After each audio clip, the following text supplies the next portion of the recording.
And with that, welcome to a new review video on the channel. Great to have you back with us out there. Today we're going to take a look together at the new Meta Ray-Ban Generation 2 smart glasses, and above all, we'll answer the question of who will benefit most from upgrading from the first to the second version and where the advantages and disadvantages lie. But one quick note, don't forget to subscribe to the channel so you won't miss any of my future videos and activate the bell. On top of that, I've arranged some nice discounts for all of you, which you can find as always on my partner site www.vdeals.e. And now, enjoy the video. And here it is, the good piece. This is what the box looks like when it arrives, and you can already say it's typical for Meta and Ray-Ban. Once again, everything here is made with high quality. Yes, it's a cardboard box, but it immediately gives you a good feeling when you hold it in your hands for the first time. And when you open up the box, it unfolds a bit like this, and I really like the design as well. It's just really cool. You immediately get the feeling that this is a high quality product. And here you can already see the nice case coming into view. A beautiful leather case. Personally, I actually don't have any cases for my glasses or my sunglasses. This is the first time I actually have one like this, but Ray-Ban includes it, and this thing will be important later on. We'll get to that in a moment, because for now, we're starting with the centerpiece, which is, of course, the glasses. So with a quick move, we can unpack them here, and this is what they look like. The Meta Ray-Ban Gen 2, at first glance, it's exactly the same model as the Gen 1, and the proportions haven't changed either, but as I said, this is what it looks like when you unpack it for the first time. Up front, you can see the LED, and here on the left side is the camera. Then if we turn the whole thing over and look at it from underneath, you can also see the openings for the audio output here in the arms. So when you take calls or listen to music, the sound comes out here. It's built into both arms on both sides. Very, very stylish. Inside, you can see the Meta logo again, and on the side, Ray-Ban. They didn't want to miss out on that. And of course, the whole thing is also set into the glass itself.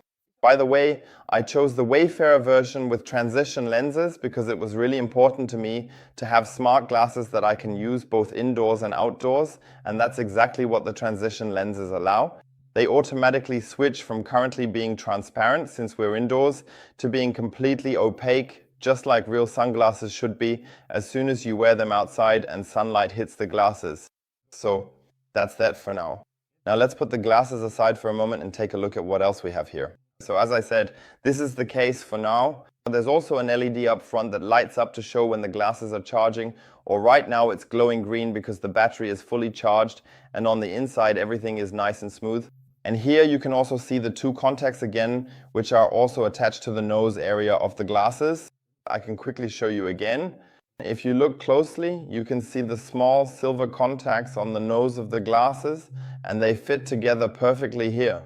And when you put the glasses in here, it clicks briefly, and then you can see at the front that the glasses are charging again. So let's put that aside because we still have a few things in here. For one, if I pull this out, we have a nice cleaning cloth here. Yes, that's included as well. Honestly, I also expected them to include a cleaning cloth like this. It's definitely included. Then here on the left side, we also have something we can pull out, namely the user manual. We're not going to go through that in detail now. I'm sure you can all imagine what's written in there. It's definitely included in this little stylish booklet. And what's much more important is the following, and that's the Get Started. And when we unfold it, we see a very, very smart step-by-step guide here that helps us set up the glasses. It actually starts here with the QR code, which you scan, then download the app, follow the individual steps, and then you can also connect the glasses to your accounts. In my case, I first connected it to WhatsApp and my Instagram account, because once you've connected the glasses, you can, for example, take photos and videos with Instagram and upload them directly to Instagram, which I personally think is very cool and will use often. Then, of course, we also have instructions here for charging. This is just a standard classic USB-C cable that's specified here. By the way, it's not included in the package, but honestly, by now, everyone should have one of these lying around at home. And as I said, the LED then gives you an indication of the battery level of the case or of the glasses themselves when they're being charged inside. Also nice, this little slip of paper that comes with it. You can't really read it well on camera right now, but there's a QR code on it, and you can use it if you need prescription lenses and order them directly via the QR code. It's also very thoughtful that they include this right away, especially for people who wear glasses. All right, folks, enough with the small talk. Let's start with the price. The Gen 1 as a base model with clear lenses in the Wayfarer, Headliner or Skylar variant costs €329. However, these models are also available with special lenses such as polarized or transition lenses. These range from €350 to €420. The Gen 2 entry-level model with clear lenses costs €419, and the same model with special lenses such as polarized or transition lenses costs €499 in this case. So the Gen 2 is a full €90 more expensive than the Gen 1 in the base model, and even with the version featuring special lenses, you pay a premium of exactly €90. The Gen 2 has improved video and camera quality, which can be activated at the push of a button. It can record videos in 3K Ultra HD at 30 FPS and also offers additional modes like 1440p at 30 FPS or even 1200p at 60 FPS. For comparison, the Gen 1 can record in 2K, specifically 1440p at 30 FPS. The video length is up to 3 minutes on both models, so that has remained the same. The photo resolution of 3024 by 4032 pixels has also not changed compared to Gen 1. Meta has announced that soon, through an update, 2 new camera recording modes will be unlocked, hyperlapse and slow motion. So 2 nice new features for people who are excited about these functions. Additionally, Gen 2 has a faster charging function. It can be charged to 50% in about 20 minutes, whereas with Gen 1 it takes 30 minutes. So not a huge new feature, but definitely faster. The arms of Gen 2 are equipped with touch functionality on both sides, allowing you to adjust the volume by swiping forward or backward, which I personally really like.